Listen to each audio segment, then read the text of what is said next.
Hi friends, I'm so sorry not to be with you this morning on this important celebration day, but I'm kind of with you in spirit and I wish I could be there with you. I just want to start with a shout out to Linda Clark for her amazing vision of bringing all of these amazing brains together and these amazing healing hearts and for the wonderful year that we've had together so far at Universal Wellness in these Primrose offices. And to each of you that have been a part of that community. It's really just been a joy to get to know so many of you. For those of you who don't know me, my name is Jean Hilton and I'm a nutritionist and health coach. And I work with Linda specifically around a lot of lifestyle change.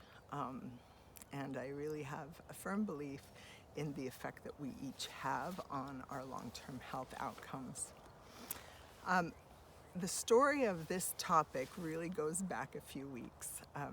My husband had been traveling over various countries, came home from a trip, and came down with a really bad flu. It was about a 10-day wipeout.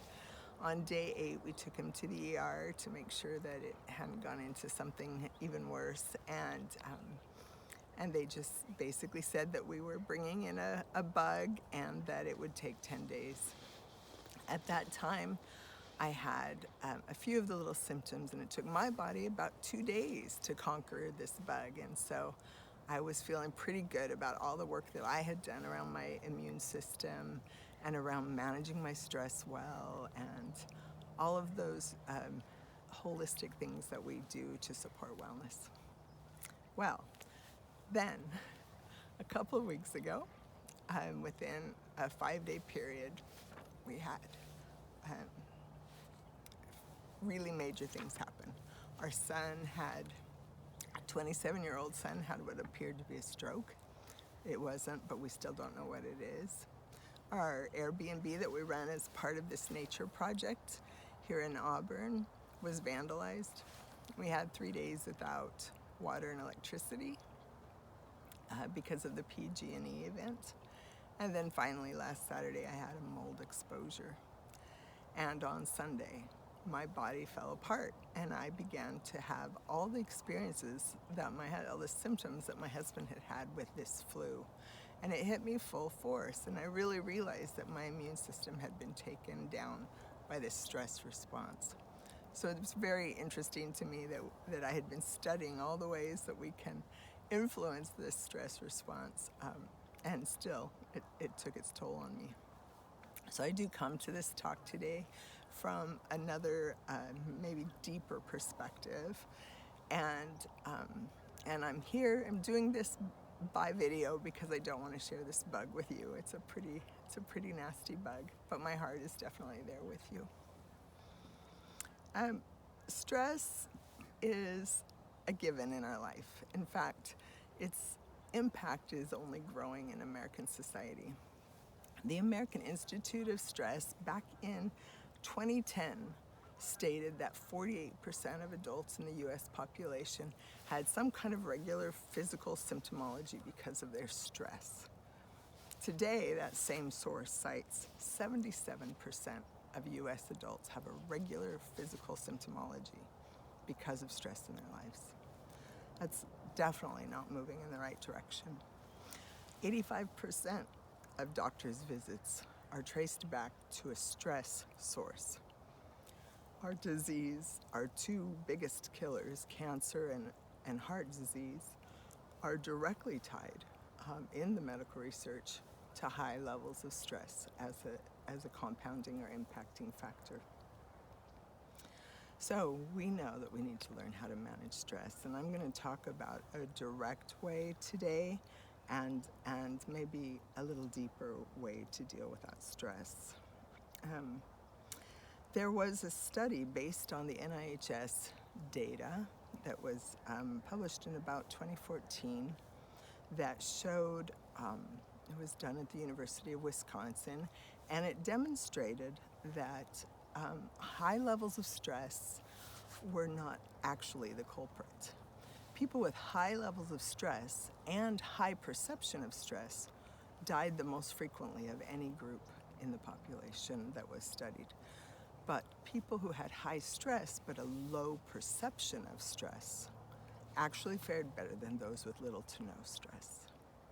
What that means is that our beliefs about stress are more important than the actual physical stress that we're having in our lives.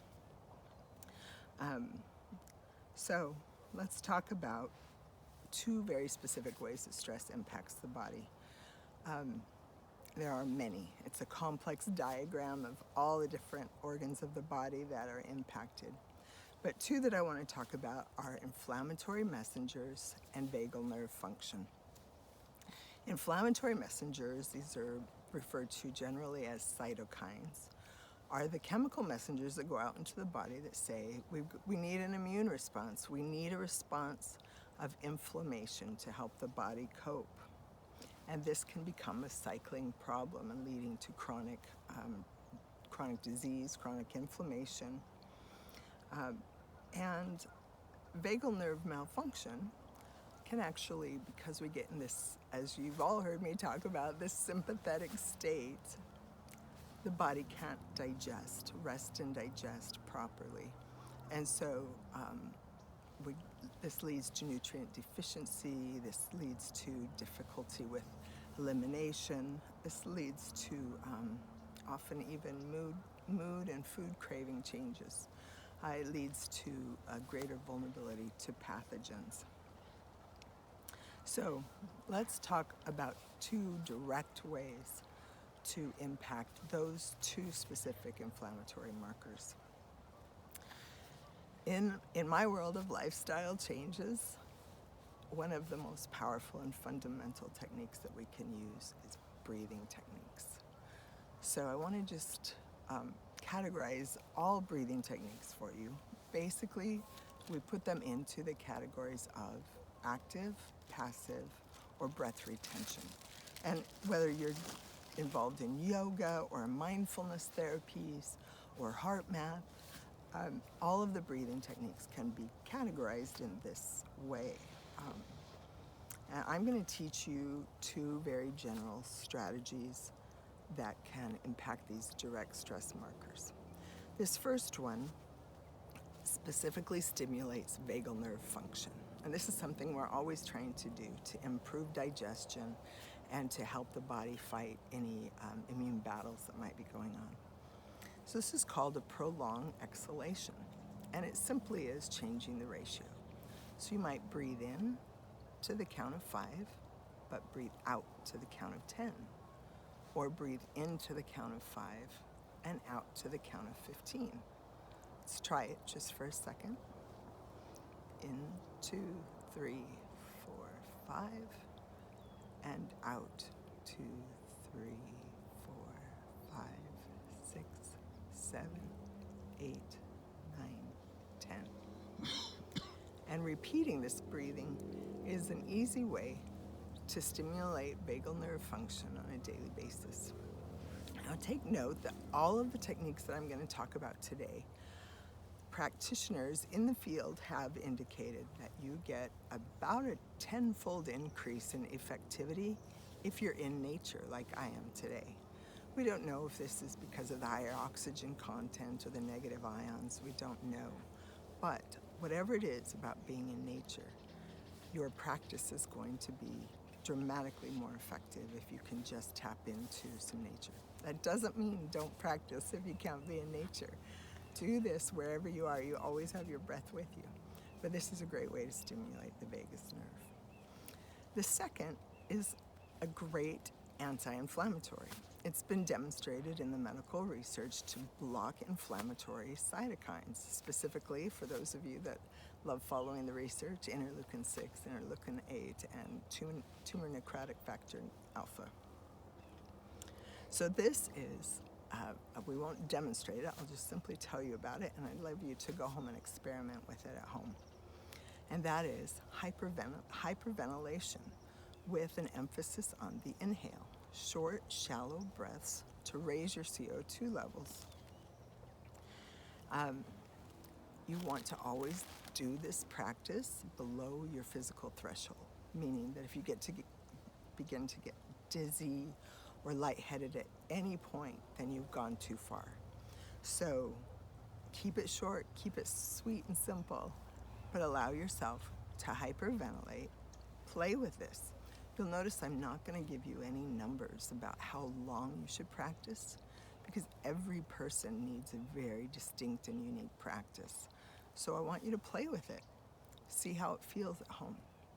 So do a period of time with hyperventilating. That might be 10 seconds, that might be 5 minutes. It's very individual to you. But then, at the end of the hyperventilation, take a deep breath and retain it for a few moments. And then exhale.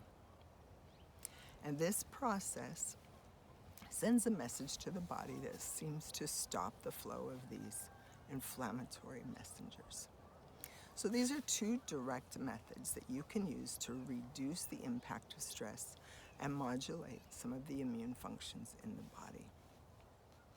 These are really important tools, and we really need to keep our eyes on them and use them in our daily life, and in fact maybe create a daily practice around it. Some of the symptoms of stress, if we were on PowerPoint, I'd pull these up right now, are really common to us all. Digestive issues, aches and pains, depression, anxiety, headaches. So many of the symptoms of stress have been looked at as things that we need to target, diagnostic targets, if you will. Dr. Kelly Brogan, a psychiatrist who has moved away from pharmaceuticals and into the realm of lifestyle management, has a different perspective in her recent book. She believes that all of these symptoms of stress are simply an invitation by the body for us to begin to look at our lives through a different perspective. And that in fact our body holds the intuition and the vision of our highest self. And that as we become more in tune with what the messages are from the body, that we become more in alignment with our healthy self. So to not look at these symptoms as an obstacle to be overcome, but rather an invitation to be accepted or not accepted. This kind of switch in our attitude can make a huge difference. Part of the equation here is understanding that if you just put in place any kind of a daily practice, that your message back to your body is that you're listening and you want more information, and that you'd like your life to be in alignment with your highest self, with your best health. So setting in a little bit of time, whether you're doing heart math breathing or vagal nerve stimulation, or simply sitting in nature and feeling gratitude, adding daily care changes the conversation. So that's my invitation to you today, to begin some kind of practice. Could be yoga. It really doesn't matter what it is. And in fact, the right answer for you and the right answer for the person sitting next to you are entirely different answers. Once we begin to appreciate that only your body knows your truth for what your body wants, then you begin to open the door to really optimal wellness. So let's experiment with this. Dr. Brogan talks about the importance of being comfortable with who you really are in the now, and embracing all the good, the bad, the whatever shameful, happy, sad, what you might consider attractive or not attractive parts of yourself. And that as you embrace and accept yourself, that then the self can help you become that optimal person. Setting a goal off in the horizon that I need to become acceptable by becoming this other person is actually a defeatist attitude from your body's perspective because it's not accepting of the now. And once your body experiences that unconditional love from self, it is free to move forward. So I want to do a little meditation with you. I hope our time allows. And so I hope you'll join in with me. So get comfortable in your seat, relax, sit back a little bit, close your eyes, or at least lower your gaze, and begin to breathe in and out to the count of 5. Just allow yourself to feel your body for a moment. Check in with that different body parts, your feet, your knees, your arms, your abdomen, your neck. Allow yourself to sit maybe in the center of your chest. And in your mind's eye, I want you to see yourself walking toward a beautiful space, past some lovely landscaping and beautiful nature, and into a room. This room is decorated in a very comfortable, peaceful, gentle space, in a gentle way. It's just you in this space. It's almost circular in nature. And in the center of the room is a small platform or pedestal. As you enjoy the peace and the comfort of this space, allow yourself to walk up onto that pedestal. And from this place of the center of this room, allow yourself, just for a moment, to feel the silence of that peace and that ease and that comfort in the room. Almost in a circular panning.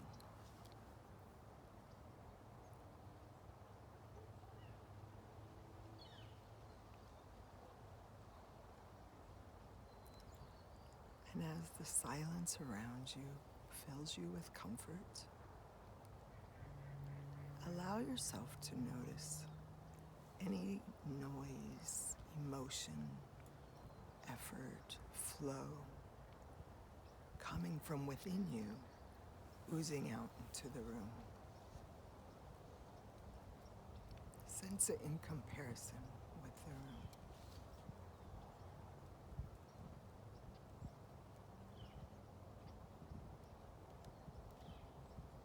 Make note any voices, concepts, or thoughts that flow. And notice, what is the loudest voice?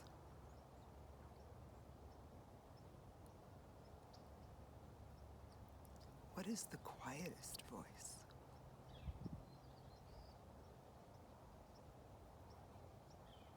Are there other voices that you hadn't noticed?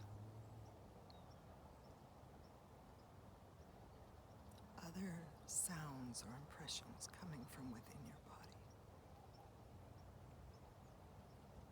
Take note of them.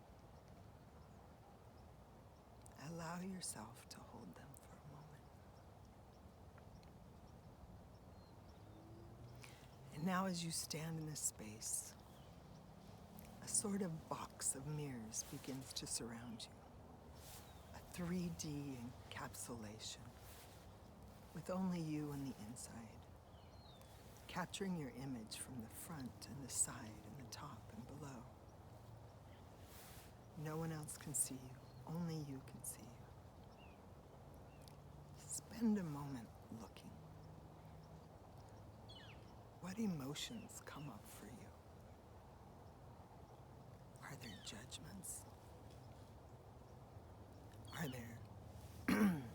Are there places of judgment or condemnation? Are there places of love? Are you comfortable? looking at this self that is you? Are you friends with the being in the mirror?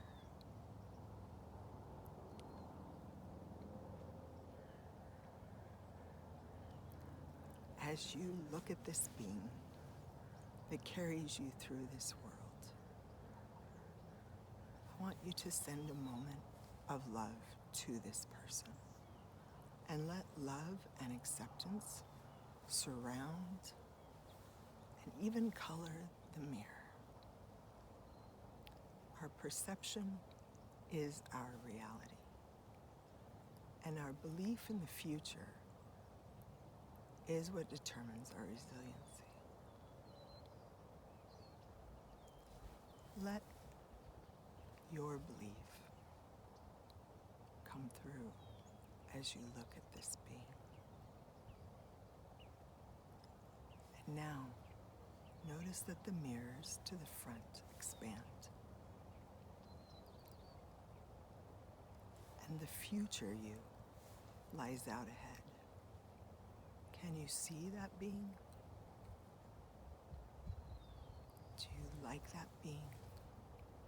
Do you love that being?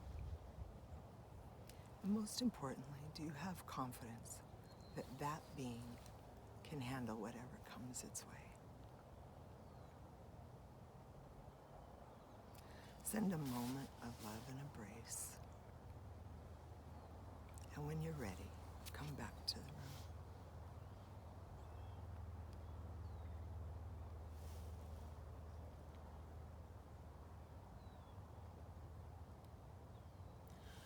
It's my invitation to you to make a plan, to spend some time with yourself every day, not just to reach a goal in the future, but to make greater peace and have greater connectivity with the you that exists today. Because that you is full of both resilience, which is the factor that seems to make the difference, the kind of the placebo effect, your belief in your ability to be your best self, to be well, to be strong, to be successful, is the most important factor. It comes through in all of the medical research.